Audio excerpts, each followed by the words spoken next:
எத்தனை பேர் தேவ சமூகத்தில் தேவ செய்தியை கேட்க வாங்கி கூட இருக்கிறீங்க?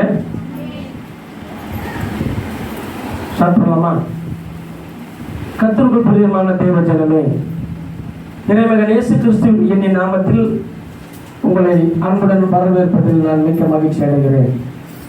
இந்த நாளிலும் கர்த்தருடைய நாமம் மகிமைக்கென்று நாம் பார்க்க போகிறதான தலைப்பு, என் நாமத்தின் நிமித்தம் நீங்கள் சகல ஜனங்களாலும் பகைக்கப்படுவீர்கள் என்கின்ற தலைப்பில் நாம் தேவ செய்தி பார்க்க போகிறோம். அல்லேலூயா. என் நாமத்தின் நிமித்தம் நீங்கள் சகல ஜனங்களாலும் பகைக்கப்படுவீர்கள். பகை என்கின்ற ஒரு கான்செப்டை குறித்து நம்ம பார்க்க போகிறோம். அல்லேலூயா. இன்றும் கூட நாம் வாழ்கிறதான இந்த காலகட்டத்தில் அநேகருக்கு அநேக பகைகள் உண்டு. பகைகள் வருகிறது. பண ரீதியாக வருகிற பகைகள், சொத்து ரீதியாக வருகிற பகைகள், அரசியல் ரீதியாக வருகிற பகைகள், ஆமென், பிசினஸ் ரீதியாக வருகிற பகைகள் என்று இன்னும் அநேக பகைகளை குறித்து சொல்லிக்கொண்டே போகலாம். ஆனால் இந்த நாளிலே பரிசுத்த வேதாகமத்திலிருந்து நாம் பார்க்க போகிற பகை என்ன அப்படின்னு சொல்லி கேட்டீங்கன்னா, இப்பொழுது வேதத்தில் பார்க்க போகிறதான அந்த பகை வேத ரீதியாக வருகிறதான பகை. ஆமென். இயேசுவின் நாமத்தின் நிமித்தம் ஜனங்கள், அதாவது கர்த்தருடைய பிள்ளைகள் எப்படி பகைக்கப்படுகிறார்கள் என்பதை குறித்து நாம் பார்க்க போகிறோம். அல்லேலூயா. மத்தேயு எழுதின சுவிசேஷம் 24வது அதிகாரம் 9வது வசனத்தில், என் நாமத்தின் நிமித்தம் நீங்கள் சகல ஜனங்களாலும் பகைக்கப்படுவீர்கள். இருக்குதம்மா? வாசிக்க ஒரு ஆளு. என் நாமத்தின் நிமித்தம் நீங்கள் சகல ஜனங்களாலும். என் நாமத்தின் நிமித்தம் அப்படின்னா இந்த வார்த்தையை சொல்றது ஏசப்பா. அப்போ என் நாமத்தின் நிமித்தம் நீங்கள் சகல ஜனங்களாலும் பகைக்கப்படுவீர்கள். என் நாமத்தின் நிமித்தம் அப்படின்னா ஏசப்பா சொல்றதுனால இயேசுவின் நாமத்தின் நிமித்தம் நாம் அநேக ஜனங்களால், கர்த்தருடைய பிள்ளைகளாக இருக்கிறவர்கள் பகைக்கப்படுகிறார்கள், பகைக்கப்படுவார்கள். ஆமென். அதை தான் சொன்னாரு, என் நாமத்தின் நிமித்தம் நீங்கள் சகல ஜனங்களாலும் பகைக்கப்படுவீர்கள் என்று. ஆமென். எப்படி பகைக்கப்பட்டோம், எப்படி பகைக்கப்படுகிறோம் என்பதை சில உதாரணங்கள் மூலமாக நாம் பார்த்துவிட்டு, பிறகு வேதத்திலிருந்து சில வசனங்கள் மூலமாய் எப்படி பகைக்கப்பட்டார்கள் என்பதை குறித்து நாம் பார்க்கலாம். அதற்கு முன்பதாக இங்கு இருக்கிற நாம் எல்லோரும் இயேசுவை ஏற்றுக்கொண்டிருக்கிறோம். உண்மைதானே? இயேசுவின் நாமத்தின் மேல் விசுவாசம் உள்ளவர்களாய் அவரை ஏற்றுக்கொண்டவர்கள் எத்தனை பேர்களோ அத்தனை பேர்களும் அவருடைய பிள்ளைகளாகும்படிக்கு அவர்களுக்கு அதிகாரம் கொடுக்கப்பட்டிருந்தது. அப்ப நம்ம யாரு? இயேசுவின் பிள்ளைகள். இயேசுப்பாவுக்கு உண்மையும் உத்தமும் உள்ள பிள்ளைகளாக இருந்தால் நாமும் கூட அநேக ஜனங்களாலே பகைக்கப்படுவோம். ஏற்கனவே பகைக்கப்பட்டிருக்கலாம், இப்பொழுது பகைக்கப்பட்டு கொண்டிருக்கிறோம். உண்மைதானே? ஆமென். உதாரணத்துக்கு பார்த்தோன்னா, இங்க இருக்கிற நம்ம எல்லோருமே இயேசுவை சொந்த ரட்சகராக ஏற்றுக்கொண்ட பிறகு சத்தியத்தை அறிந்து கொண்டோம். சத்தியத்தை அறிந்து கொண்ட பிறகு நமக்குள் சில ஆவிக்குரிய வைராக்கியங்கள் வந்தது. எதை செய்யணும், எதை செய்யக்கூடாது அப்படின்ற சில வைராக்கியங்கள் நமக்குள்ள கர்த்தர் கொடுத்தபடினால சில காரியங்களை, ஏற்கனவே நம்ம செய்து கொண்டிருந்த சில பாரம்பரியமான காரியங்களை இயேசுவை ஏற்றுக்கொண்ட பிறகு செய்கிறதில்லை. ஆமென். உதாரணத்துக்கு சொல்ல போனா, நம்ம ஒரு காலங்களில் விக்கிரக ஆராதனை செய்து கொண்டிருந்தவர்கள் தான். ஆமென். இப்ப விக்கிரக ஆராதனை காரியங்களில் தலையிடாமல், எப்போ இயேசுவை ஏற்றுக்கொண்ட பிறகு விக்கிரக ஆராதனை காரியங்களில் தலையிடாமல், சில கோயில் திருவிழாக்கள் என்று சொல்லி வரும் பொழுது பிரிவு கேட்பாங்க. தெரியுமா? ஏற்கனவே ஒரு காலகட்டத்தில் ஒரு ஊர்ல ஒரு பொதுவாக ஒரு திருவிழா நடக்குது அப்படின்னு சொன்னா எல்லாருமே டொனேஷன் கொடுப்பாங்க, பிரிவு கொடுப்போம். ஆனால் இயேசுவை ஏற்றுக்கொண்ட பிறகு அந்த விக்கிரக ஆராதனைக்கும் நமக்கும் சம்பந்தம் இல்லை என்று சொல்லி, இன்று வந்த வைராக்கியத்தின் நிமித்தம், இயேசுவை உள்ளத்தில் ஏற்றுக்கொண்டதின் நிமித்தம் அந்த விக்கிரக ஆராதனைக்கும் எனக்கும் சம்பந்தம் இல்லை, நான் ரட்சிக்கப்பட்டிருக்கிறேன், நான் புதிய மனுஷனை தரித்துக் கொண்டிருக்கிறேன் என்கின்ற அந்த வைராக்கியத்தின் நிமித்தம் அப்படிப்பட்ட விக்கிரக சம்பந்தமான காரியங்களிலே நான் தலையிடுவதில்லை. தானே? அப்படி இருக்கும் பொழுது தன்னை அறியாமலேயே ஆட்டோமேட்டிக்காக பகை வந்திருக்கும். இங்கே இருக்கிற எல்லாருக்குமே வந்திருக்கும். எப்படின்னு சொல்லி கேட்டினா, முன்னே நாம் பிரிவு கொடுத்திருந்த நம்ம ரட்சிக்கப்பட்ட பிறகு அதெல்லாம் நாங்கள் கொடுக்க மாட்டோம், அதெல்லாம் நாங்கள் கொடுக்கக்கூடாது நாங்கள் கொடுத்தோம்னா விக்கிரக ஆராதனை செய்கிறதுக்கு எங்களுக்கு பங்கு இருக்குதுன்னு சொல்லி அர்த்தம். அதனால நாங்கள் அதை தரமாட்டோம்னு சொல்லி தராமல் நிறுத்தினவர்கள் இங்கே உண்டு. தானே? அப்படி சொல்லும்போது, அப்படி நிறுத்தும்போது எப்படி நம்ம பகைக்கப்பட்டிருக்கிறோன்னா, இவங்க நேற்று கத்தால சர்ச்சைக்கு போயிட்டு இல்லாதெல்லாம் பண்ணிக்கிறாங்க, ஓவராக பில்டப் பண்ணுறாங்க. நம்ம விக்கிரக ஆராதனையா, படையில் வச்சு சாப்பிடக்கூடாதா, சிலை வழிபாடு செய்யக்கூடாதா, புதுசாக பண்ணிக்கிறாங்க இவங்க அப்படின்னு சொல்லி அநேகர் பேசி நம்ம கேள்விப்பட்டிருக்கிறோம். தானே? சில நேரங்களில் சில இடங்களில் இவங்க எல்லாருமே வந்து பாரம்பரியத்திலிருந்து, நம்ம கலாச்சாரத்திலிருந்து, நம்மளுடைய மதத்திலிருந்து இவங்க வந்து சர்ச்சைக்கு போனதுனால, இயேசுவை ஏற்றுக்கொண்டதுனால இவங்க வந்து இல்லாதெல்லாம் பண்ணுறாங்க, இவங்களுக்கு சுடுகாடு கொடுக்கக்கூடாது, இப்படிலாம் கூட அநேக கிராமங்களில் அநேகர் பேச கேள்விப்பட்டிருக்கோம். இதெல்லாம் ஏன் நடக்குது அப்படின்னா, நாம் இயேசுவை ஏற்றுக்கொண்டது நிமித்தம், இயேசு என்கிற நாமத்தினால, இப்படிப்பட்ட காரியங்களினால அநேக ஜனங்களால் பகைக்கப்பட்டோம். இங்க இருக்கிற எத்தனை பேர் அப்படி அனுபவிச்சிருக்கீங்க? ஆமென். உண்மைதானமா? அல்லேலூயா. இது ஒரு பாயிண்ட். கரெக்டா? இது ஒரு பாயிண்ட். என்னத்துக்கு இப்படி பகைக்கிறாங்க அப்படின்னு சொன்னா, இப்படியாக சில மனிதர்களால் பேசப்பட காரணம் என்னன்னா, இயேசுவை ஏற்றுக்கொண்டது நிமித்தம் இதற்கு முன்பு சிலை வழிபாடு செய்து கொண்டிருந்த இவர்கள், சடங்காச்சாரம் செய்து கொண்டிருந்த இவர்கள் இயேசுவை ஏற்றுக்கொண்ட பிறகு இவர்களை விட்டுவிட்டு தேவனுக்கு பிரியமாய் வாழ வேண்டும் என்று சொல்லி இப்படி செய்து கொண்டிருந்தவர்கள் அவை வெறுத்து ஒதுக்கியது நிமித்தமாய் மற்றவர்கள் நம்மை பகை உண்டாக்கப்படுகிறது. ஆமென். அல்லேலூயா. அதாவது இயேசுவை தெய்வமாக ஏற்றுக்கொண்டது நிமித்தம் இப்படிப்பட்ட பகை வருகிறது. இதைத்தான் ஏசப்பா என்ன சொல்றாருன்னா, என் நாமத்தின் நிமித்தம் நீங்கள் சகல ஜனங்களாலும் பகைக்கப்படுவார்கள். நம்ம சொந்த பந்தங்களே கூட அப்படிப்பட்டவர்கள் இருப்பார்களானா, நம்ம இயேசுவை ஏற்றுக்கொண்டு அதற்கு அடையாளமா மூழ்கி ஞானஸ்தானம் எடுத்து சத்தியத்தை கேட்கும்படி சபையில வந்து அமர்ந்து ஒரு வித்தியாசமான முறையில, ஒரு பரிசுத்தமான முறையில நம்ம பாவங்கள் அறிக்கை செய்து விட்டு இப்படிதான் வாழணும் என்ற சத்தியத்தின் அடிப்படையில வாழும்போது சில உறவு முறைகள் நம்ம இடத்துல பேசாம கூட இருக்கிறாங்க. தானே? காரணம் என்ன?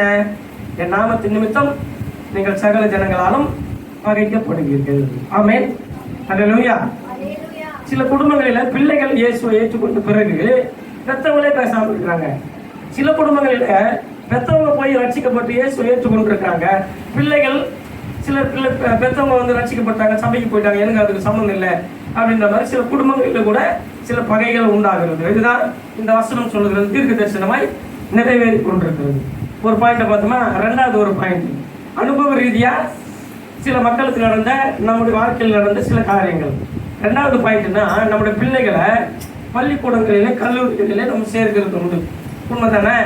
அப்படி பள்ளிக்கூடங்களில் சேர்ந்திருக்கும் போது 5வது 6வது அல்லது 10th படிக்கும்போது, +2 படிக்கும்போது இந்த ஸ்காலர்ஷிப் பணம் கொடுப்பாங்க தெரியுமா? ஸ்காலர்ஷிப் பணம் கொடுப்பாங்க தெரியுமா? அதுக்கு ஸ்காலர்ஷிப் பணம் வாங்கணும்னா நம்ம என்ன பண்ணணும்? பஞ்சாயத்து ஆஃபீஸில் போயிட்டு கவர்மெண்ட் ஆஃபீஸ் மூலமா கிடைக்கிறதான அந்த ஸ்காலர்ஷிப்பை வாங்குறதுக்கு சான்றிதழ் வாங்கணும். சாதி சான்றிதழ், இருப்போட சான்றிதழ், வருமான சான்றிதழ், இதெல்லாம் போய் வாங்கணும்.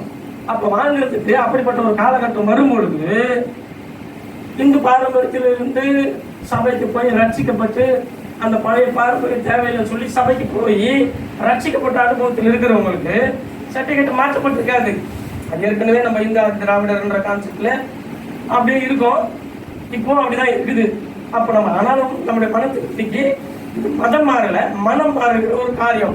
அப்படி மனம் மாறி ஆத்ம திருப்திக்காக சபையில சென்று சத்தியத்தை கேட்டு இயேசுவை சொந்த ரட்சகரை ஏற்றுக்கொண்டது நிமித்தம் சில காரியங்கள் நடந்தது உண்டு. எப்படின்னு கேட்டீங்கன்னா, அந்த சாதி சான்றிதழ், வருமான சான்றிதழ், ஸ்காலர்ஷிப்புக்காக அந்த சாதி சான்றிதழ் வாங்க போகும்போது நம்முடைய கிராமத்திலே பலதரப்பட்ட எல்லா இடங்களிலும் நடக்கிற காரியம் தான் இது. பலதரப்பட்ட கிராமங்கள் நடக்கிற காரியம் தான். இவங்க வந்து இயேசுவை ஏற்றுக்கொண்டாங்க, சபைக்கு போயிட்டாங்க, அவங்களுக்கும் நமக்கும் சம்பந்தம் இல்லை. ஆனால் இந்து ஆதி திராவிடன்னு சொல்லி சாதி சான்றிதழ் மட்டும் கேட்குறாங்க, அதெல்லாம் கொடுக்கக்கூடாது அப்படின்னு சொல்லி சில காரியங்கள் பேசப்பட்டது. அப்படி பேசும்பொழுது என்னுடைய அனுபவத்தை நான் சொல்கிறேன். நான் பிராங்கிலிருந்தும் மாசிலிருந்தும் ஸ்காலர்ஷிப் பணம் கேட்குறாங்கன்னு சொல்லி நம்ம பஞ்சாயத்து ஆஃபீஸு, விஓ ஆஃபீஸில் போய் அனுமதி செய்யும்பொழுது அவர் நான் போன உடனே சல்யூட் அடித்தேன். சல்யூட் அடிச்சு குட் மார்னிங் சார்னு. சரி வாங்க பிரதர், என்னன்னா இந்த மாதிரி சர்டிஃபிகேட் வேணும் சார், சாதி சான்றிதழ், இருப்பு சான்றிதழ், வருமான சான்றிதழ் வேணும்னு தான் கேட்டேன். உங்கள் பேர் வெங்கடேசன் தானே ஆமா, நீங்க சர்ச்சுக்கு போறீங்களாமே, நீங்க சர்ச்சுக்கு தான் போய் பாட்டெல்லாம் பாடுறீங்களாமே. சரி, அதுக்கு எதுக்கு என்ன சம்மந்தம் சார், என்ன விஷயம் சொல்லுங்க அப்படின்னா, அது மாதிரி நீங்க போகும்போது ஒரு மதம் மாறி போகும்போது எப்படி உங்களுக்கு ஒரு சாதி சான்றிதழ் நாங்கள் கொடுக்க முடியும் அப்படின்னு சொல்லும்போது, சரியா பேர் என்னன்னு கேட்டீங்க, வெங்கடேசன் சொன்னேன். என்னோட சர்டிஃபிகேட்ல என்ன இருக்குது, வெங்கடேசன் இந்த ஆதி திராவிடர்னு இருக்குது. அதுதான் உங்களுக்கு ஃபுல். என்னுடைய ஆத்ம திருப்திக்கு, என்னுடைய மன திருப்திக்கு நான் சர்ச்சைக்கு போவேன். சிலருக்கு தான் உடம்பு சரியில்லைன்னா மசூதிக்கு போய் ஜம்மன் மந்திரிச்சு வராங்க. சிலர் உடம்பு சரியில்லைன்னா மந்திரிச்சு வர இடத்துக்குலாம் போகிறாங்க. அது வந்து அவங்க ஆத்ம திருப்தி பொறுத்தது. நான் உங்ககிட்ட வந்தது எனக்கு இந்த மாதிரி சர்டிஃபிகேட் வேணும் அப்படின்னு சொல்லி கேட்டேன். அவர் என்ன சொன்னார்னா, இனிமேல் நான் சர்ச்சைக்கு போக மாட்டேன் அப்படின்னு சொல்லி எனக்கு எழுதி கொடுங்க, நான் உங்களுக்கு ஜாதி சான்றிதழ் தரேன். உடனே நான் என்ன பண்ணேன், எனக்குள்ள இருக்கிற அந்த வைராக்கியத்தினால நீங்கள் கொடுக்குற அந்த 6000 ரூபாய் காலர்ஷிப் பணத்துக்கு நான் நேசு மறுதளிக்கணும்னு எனக்கு அவசியம் இல்லை. அந்த 6000 ரூபாய் எனக்கு தேவையும் இல்லை. நீங்கள் கொடுக்குற அந்த சாதி சான்றிதழ் எனக்கு தேவையில்லை. நான் எங்கே யார் மூலமா எப்படி வாங்கிக்கணுமோ அப்படி வாங்கிக்கிறேன்னு சொல்லி எங்கள் அப்பா மூலியமா போய் 5 வருஷத்துக்கு சேர்த்து வாங்கி வந்துட்டோம். எல்லாருக்கும் சேர்த்து வாங்கி வந்துட்டோம். ஆமென். அல்லேலூயா. ஏன் சொல்ல வரேன்னா, இப்படி நடந்ததுக்கு காரணம் என்ன, இப்படி பகை உண்டானதுக்கு காரணம் என்ன? அல்லேலூயா. சில மனிதர்கள் மூலமாய் சில இப்படிப்பட்ட காரியங்கள் பேசப்பட்டு, என்ன மட்டும் இல்லை, அநேகரை குறித்து பேசப்பட்ட சில உண்மை சம்பவங்கள். அப்படி இருக்கும்போது ஏன் இந்த சர்டிஃபிகேட் நான் தரமாட்டேன் அப்படின்னு சொல்லி இந்த பகை ஏன் வந்தது அப்படின்னு சொல்லி கேட்டீங்கன்னா, இயேசுவை நாம் ஏற்றுக்கொண்டது நிமித்தம். அதுதான் ஏசப்பா என்ன சொன்னார், என் நாமத்தின் நிமித்தம் நீங்கள் அநேக ஜனங்களால் பகைக்கப்படுவீர்கள். கடைசி வரைக்கும் சர்டிஃபிகேட் தரவே இல்லை, குட் பை சொல்லிட்டு நானும் வந்துட்டேன். ஆமீன். ஆனா அவர்கிட்ட ஒரே ஒரு வார்த்தை சொல்லிட்டு வந்தேன், நீ சர்ச்சுக்கு போக மாட்டேன்னு சொல்லி எழுதி கொடு, அப்புறம் நான் ஒரு சர்டிஃபிகேட் கொடுப்பேன்னு சொன்னீங்களா, நீங்க கொடுக்குற எனக்கு சர்டிஃபிகேட் தேவையில்லை, நீங்க சொன்ன இந்த வார்த்தைக்கு கண்டிப்பா உங்களுக்கு அதுக்கான பலன் கிடைக்கும் அப்படின்னு சொல்லி சல்யூட் எஸ்டாபிளிக்கு வந்தேன்ட்டு. நடந்தது என்ன தெரியுமா? ஆனா உண்மையிலே நல்ல மனுஷன். எங்க தம்பிக்கு ஆக்சிடென்ட் ஆன டைம்ல, சிம்புக்கு வெற்றிக்கரசன் என் தம்பிக்கு ஆக்சிடென்ட் ஆன டைம்ல ஆஃபீஸ் லீவில் இருக்கும்போது கூட அவர் வீட்டுக்கு வர சொல்லி சில அவர் உட்பட கையெழுத்து எழுதி அந்த ஃபார்ம்லாம் கொடுத்து ஃபுல் அண்ட் ஃபுல் ரொம்ப சப்போர்ட் பண்ணாரு. நீங்க தம்பி பொழைச்சதுக்கு அவரும் ஒரு காரணம். அதாவது இந்த முதலமைச்சரோட காப்பீட்டு இதெல்லாம் வாங்கினா அவங்களோட இந்த ஃபார்ம்லாம் வாங்கி இது பண்ணணும்னு சொல்லி ரொம்ப சப்போர்ட் பண்ணவர் தான். ஆனால் அதே நபர் ஸ்காலர்ஷிப் கேட்கும்போது நான் சர்ச்சுக்கு போக மாட்டேன்னு சொல்லு, நான் ஒரு சர்டிஃபிகேட் தரேன்னு சொன்னார். நடந்தது என்ன தெரியுமா? ஒரு வாரம் கழிச்சு சரியான கனமான ஆறுல தண்ணி ஓடிச்சு. சிலர் அந்த மேலூர் குப்பம் போகிற வழியில் பைக்கு பெரிய பைக் வச்சுருக்கிறவங்க அதில் ஓரளவுக்கு தண்ணி லிமிட்டாக இருக்கும்போது அந்த தண்ணி கடந்து போயிட்டாங்க. நிறைய பேர் போனாங்க. இவர் கடந்து போகும்போது தண்ணி அதிகமாக வந்து ஆற்றுல அடிச்சுட்டே போயிட்டாரு, சேர்த்தே போயிட்டாரு. எதுக்கு சொல்ல வர, ஒரு சாட்சியாக சொல்கிறேன். என் நாமத்தின் நிமித்தம் அநேக ஜனங்களால் நீங்கள் பகைக்கப்படுவீர்கள் என்ற காரியம் இன்று வரைக்கும் நடந்து கொண்டு தான் இருக்குது. அல்லேலூயா. அப்போ என் நாமத்தின் நிமித்தம், இயேசு என்கிற நாமத்தின் நிமித்தம் அப்படின்னா, இயேசுவை நாம் சொந்த ரட்சகரை ஏற்றுக்கொண்ட பிறகு ஆமென், சில பாரம்பரியமான சில காரியங்களை விட்டு ஒதுக்கி போனதுனால மதம் மாறி விட்டார்கள் என்று சொல்லி அநேகர் பகை உண்டாக்கப்படுகிறது, பகைக்கப்படுகிறார்கள். ஆமென். ஆனால் நம்ம மனம் மாறி இருக்கிறோம். இது மதம் கிடையாது, நாம் மனம் மாறி இருக்கிறோம். சிலர் அதை தவறாய் புரிந்து கொண்டு மதம் மாறுகிறார்கள் என்று சொல்லி இவர்களுக்கு இப்படிப்பட்ட சலுகைகளை கொடுக்க கூடாது என்று பலதரப்பட்ட ஜனங்கள் பேச காரணம் என்னன்னா, பகை. என் நாமத்தின் நிமித்தம் நீங்கள் அநேக ஜனங்களால், சகல ஜனங்களாலும் பகைக்கப்படுவீர்கள். இது நிறைவேறுதா? இதுல இந்த இடத்துல நிறைய பேர் இருக்கிறோம், இந்த காரியத்தை அனுபவிச்சவங்க நிறைய பேர் இருக்கிறோம். அல்லேலூயா. சரி, இது ஒரு பக்கம். இப்ப உலக பிரகாரமா இந்த 2 சாட்சிகளை குறித்து நம்ம பார்ப்போம். ஆமென். மூன்றாவது ஒரு கான்செப்டை பார்க்க போறோம். அநேக தேசங்களிலே, அநேக பட்டணங்களிலே அநேக ஜனங்கள் மனம் மாறி இயேசுவை சொந்த ரட்சகராய் ஏற்றுக்கொள்ளுகிறதுனால சில இயக்கத்தை சேர்ந்தவர்கள் இதற்கு விரோதமாய் செயல்பட்டு சபைகளை உடைப்பதும் போதகர்களை அடிப்பதும் ஆமென், இது போன்ற சம்பவங்கள் நடப்பதையும் நாம் கேள்விப்பட்டிருக்கிறோம். அது யூடியூப்ல நிறைய பார்த்துருக்கிறோம், செய்திகளிலே நம்ம பார்க்கிறோம். இதெல்லாம் நடக்க காரணம் என்ன அப்படின்னு சொல்லி கேட்டீங்கன்னா, என் நாமத்தின் நிமித்தம் நீங்கள் சகல ஜனங்களாலும் பகைக்கப்படுவீர்கள் என்கின்ற வார்த்தை நிறைவேறி கொண்டிருக்கிறது. ஆமென். இன்றைய காலகட்டத்தில் வெளி தேசங்களிலெல்லாம் ரொம்ப ரொம்ப மும்முரமாக நடந்து கொண்டிருக்கிறது. இயேசுவின் நாமத்தின் நிமித்தம் அநேகர் துன்பப்படுத்தப்படுகிறார்கள். அதை தான் இயேசுப்பா 2000 வருஷத்துக்கு முன்னாடி சொன்னாரு, என் நாமத்தின் நிமித்தம் சகல ஜனங்களாலும் நீங்கள் பகைக்கப்படுவீர்கள். இதெல்லாம் உலக பிரகாரமா நம்ம கண் கூட பார்க்கறதான சில காரியங்கள் நாம் வாழ்கிற காலகட்டத்தில், ஓகேவா? ஆனால் 2024 வருஷத்துக்கு முன்பதாக இயேசுப்பா இந்த பூமியில் வாழ்ந்த காலகட்டத்தில், அப்போஸ்தலர்கள் இந்த பூமியில் வாழ்ந்த காலகட்டத்தில் நடந்த உண்மை சம்பவங்களை வேதத்தின் அடிப்படையில் நம்ம பார்க்கலாம். அப்போஸ்தலர் நடவடிக்கைகளின் புஸ்தகம் 4ஆம் அதிகாரம் அதில் 18வது வசனத்தை ஒருவர் வாசிக்கும்படி அன்பாய் கேட்டுக்கொள்கிறேன். அப்போஸ்தலர் நடவடிக்கைகளின் புஸ்தகம் 4ஆம் அதிகாரம். அவர்களை அழைத்து, அவர்களை என்றால் அப்போஸ்தலர்களை, சுவிசேஷம் அறிவித்துக் கொண்டிருக்கிற, பிரசங்கித்துக் கொண்டிருக்கிற அப்போஸ்தலர்களை அழைத்து இயேசுவின் நாமத்தை குறித்து எவ்வளவும் பேசவும் போதிக்கவும் கூடாதென்று அவர்களுக்கு கட்டளையிட்டார்கள். ஏன் அப்படின்னு சொல்லி கேட்டீங்கன்னா, இயேசுவின் நாமத்தை குறித்து எவ்வளவும் பேசவும் கூடாது, அதை குறித்து போதிக்கவும் கூடாது என்று சொல்லி அவர்களுக்கு கட்டளையிட்டார்கள். இப்படி கட்டளையிட காரணம் என்ன அப்படின்னு சொல்லி கேட்டோம்னா, 5வது வசனத்தை வாசிங்க. யார் அப்படி கட்டளையிட்டது? மறுநாளிலே ஜனங்களுடைய அதிகாரிகளும் மூப்பர்களும் வேத பாரகரும் பிரதான ஆசாரியருமான அன்னாவும் காய்பாவும் யோவானும் அலெக்சந்தரும் பிரதான ஆசாரியருடைய குடும்பத்தார் யாவரும் எருசலேமிலே கூட்டம் கூடி அப்போஸ்தலர்களை அழைத்து, இனி நீங்கள் இயேசுவின் நாமத்தை குறித்து எவ்வளவு பேசவும் போதிக்கவும் கூடாது என்று அவர்களுக்கு கட்டளையிட்டார்கள். காரணம் என்ன? இயேசுவின் நாமத்தினால இவர்கள் துன்பப்படுத்தப்படுகிறார்கள். அதாவது இயேசுவின் நாமத்தை குறித்து பேசுகிறதுனால, இயேசுடைய உபதேசங்களை போதிக்கிறதுனால, இயேசு என்ற பெயரை சொல்லக்கூடாதுன்னு சொல்லி மற்ற ஜனங்களாலே, மற்ற வேத பாரகராலே அப்போஸ்தலர்கள் பகைக்கப்பட்டார்கள். காரணம் ஏன்னா, என் நாமத்தின் நிமித்தம் நீங்கள் சகல ஜனங்களாலும் பகைக்கப்படுவீர்கள் என்கிற தீர்க்க தரிசனம் நிறைவேறுகிறது. அல்லேலூயா. 3வது வசனத்துக்கு வாசிக்கலாம்.